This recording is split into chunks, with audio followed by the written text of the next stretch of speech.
I don't even know where to start after what we just saw at Martinsville. This weekend gave us two completely different kinds of chaos, and both are going to stick with NASCAR fans for a long time. One was pure frustration, the kind that leaves you staring at the screen like, what just happened? The other was one of those emotional, goosebump moments that reminds you exactly why we love this sport. The craziest part? Both stories unfolded on the same track in the same race just hours apart, and they couldn't have felt more different. If you're a real NASCAR fan, you know days like this can shift momentum, change seasons, and redefine drivers' trajectories moving forward, so we've got to talk about it. Before we dive in, if you're new here, hit that like button and subscribe. We're pushing hard toward 11,000 subscribers on NASCAR Nation Report. If you live and breathe this sport every single week, you're in the right place. Let's get into it. The first story coming out of Martinsville is one of the most confusing and aggressive moments we've seen in a while. It went down late in the race on lap 324. On the restart, tempers were already running hot like they always do at the short track. Then Bubba Wallace absolutely drilled Carson Hocevar heading into turn 3. And this wasn't a normal bump and run, it was multiple hits.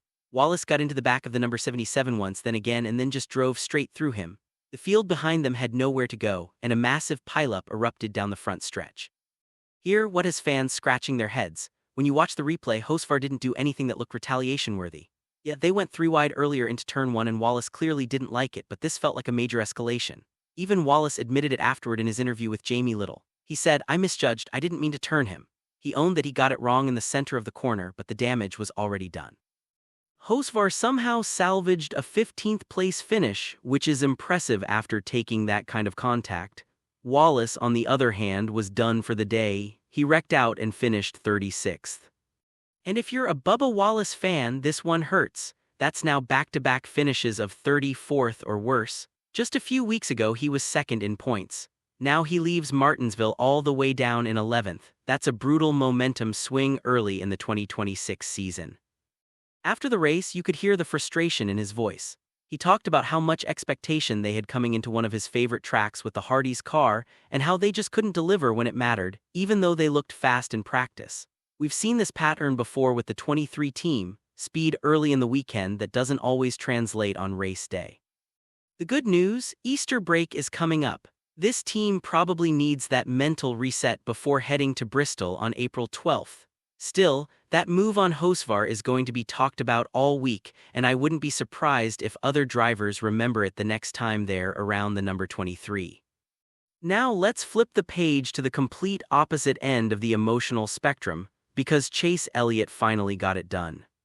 First win of the season, career win number 22, and it didn't come easy. This was a straight-up strategy masterclass by crew chief Alan Gustafson and Hendrick Motorsports.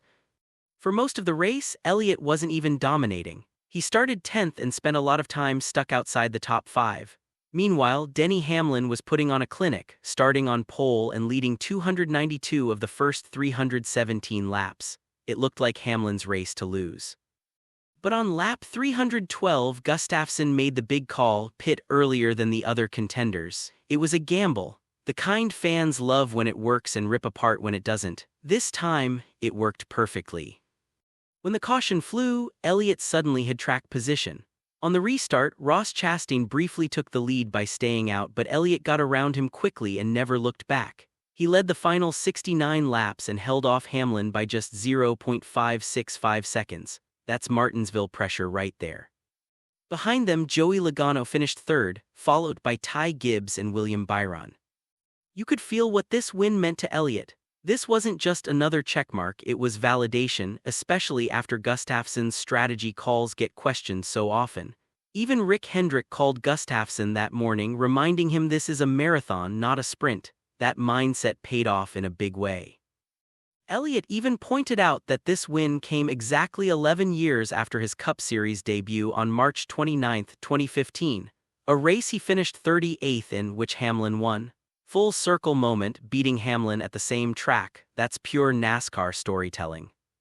So yeah, when you step back and look at the whole weekend, Martinsville gave us chaos, frustration, and serious consequences for one driver trying to hold onto momentum.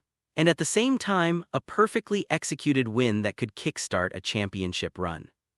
That's NASCAR. That's exactly why we watch every single week. Now I want to hear from you in the comments. What did you think about Bubba Wallace's move on Carson Hocevar? And did Chase Elliott just change the entire tone of his season with that win?